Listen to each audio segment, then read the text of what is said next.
Welcome to my channel, where we share with you the most viral and horrifying short stories from around the internet. These stories are the ones that will keep you up at night and make you question everything.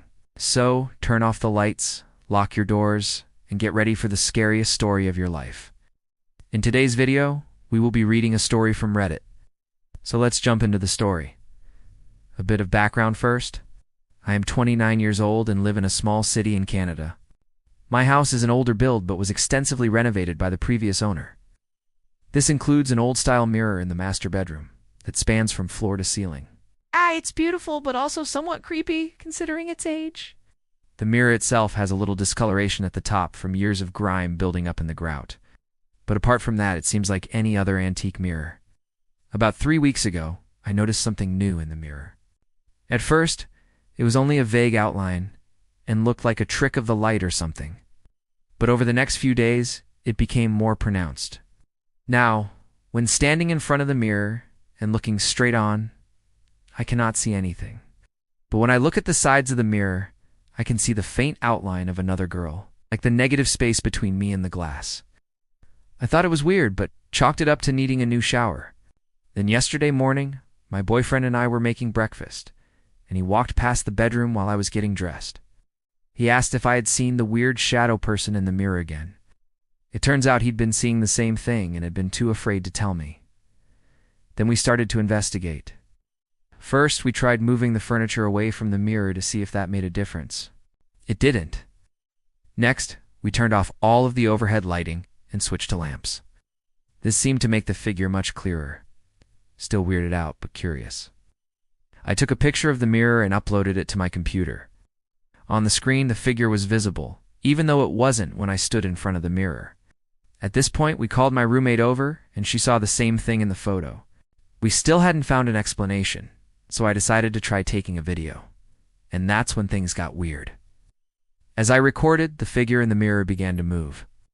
She would walk side to side as I walked, but always stayed just out of frame. When I turned to face her directly, she was gone. Of course, I kept recording, and that's when she appeared behind me. I don't know how long this went on for, but after a while I stopped and watched instead of recorded. Over the next hour, I saw her move through different rooms, sometimes appearing and disappearing in the mirror. I should note that my bedroom is part of a loft-style apartment. All of the rooms are open concept and there are no doors, just the bedroom separated by a half wall. As I watched, she walked down the hall towards our living room.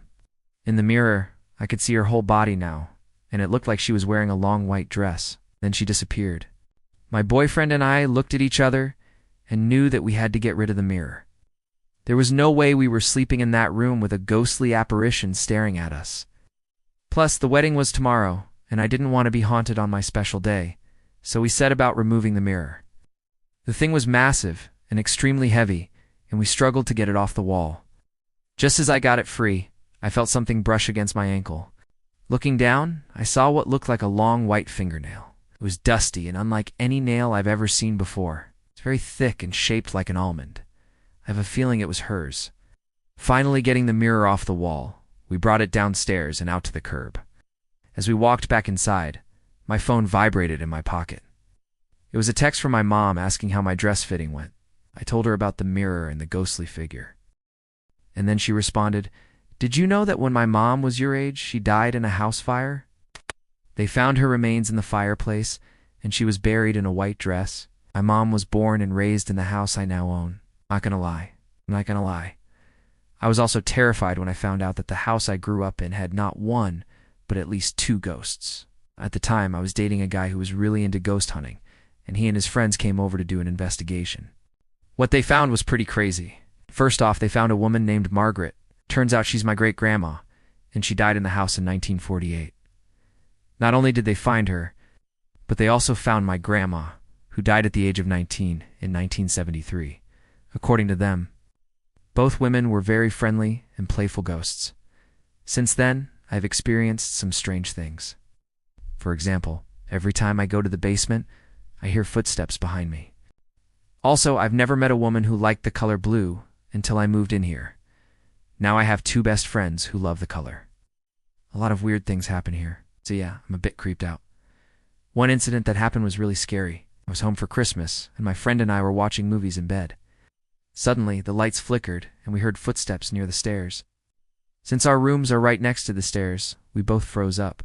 Then we heard the footsteps again. They were getting closer. We started to scream at the top of our lungs as the footsteps approached.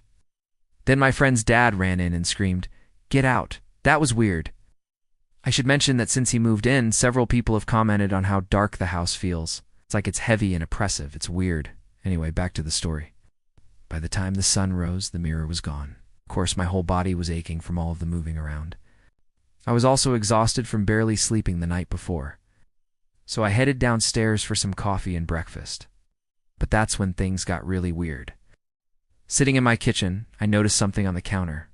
It was a small wooden box with a velvet lining, exactly like the ones antique stores sell jewelry in. I opened it and found a single long fingernail painted a deep red. Then my phone vibrated. It was a text from my boyfriend. He said he found something strange in the backyard. Rushing outside, I found him kneeling beside the freshly dug flower bed. In his hand was another box, identical to the one I'd found in the kitchen. Inside was a second red fingernail. We both looked at the nails in our hands, then at each other. It was clear what we had to do, so we got in our car and drove to my mom's house. As soon as we arrived, I rushed to show her the nails. She took them from me without saying a word. Then she led us to the garage.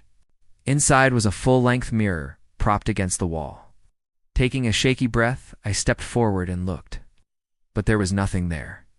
Only then did I realize that the mirror was two-way. My mom had used it to watch us pull up the driveway. "These belonged to my sister," she said quietly. She loved red nail polish.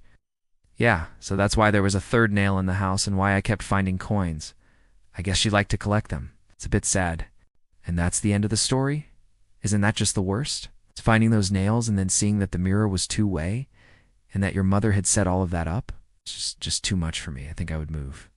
Maybe if you guys want a part 2, let me know in the comments down below. Okay. Also, if you enjoyed this story, please make sure to leave a like and subscribe. Till then, I'll see you in the next video.